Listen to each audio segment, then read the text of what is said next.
后来再起这个强烈的地动，台中国馆中淮便道有7个路段，规片的土石陷落来，陷着12台车，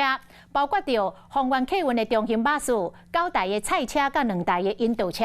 总共有21个人受困，有2个人受伤。其中一位大约60岁菜车的驾驶头壳和石头啃着，血太流，消防员甲救出来，紧急送病院。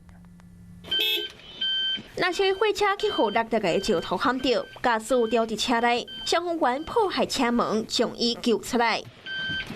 驾驶被救出来时阵，头壳拢是血，意识无解清楚，被紧急送病院。石头60个地点伫台中国馆中淮便道，因为早起的大地震造成7个路段发生着大片石头60个状况。当时，一台丰原客运对着前导车前往梨山的时阵，一粒大粒石头陷落来，陷着客运的车头。车顶包括司机总共4个人受到真大的惊吓，因为前导车引擎盖也有头前的挡风玻璃，拢互大粒石头陷甲烂糊糊。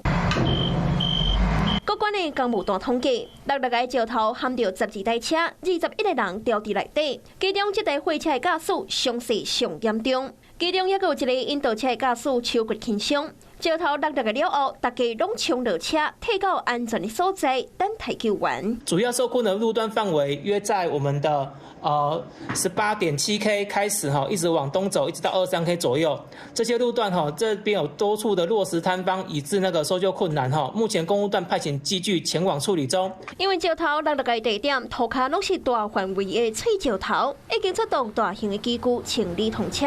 目前伤势上严重的货车驾驶已经送病院，消防员嘛继续在救其他掉伫内底民众。Hello， 我是易景，想要抢先掌握最及时的新闻资讯吗？赶快订阅、按赞、开启小铃铛，锁定华视新闻的 YouTube 频道。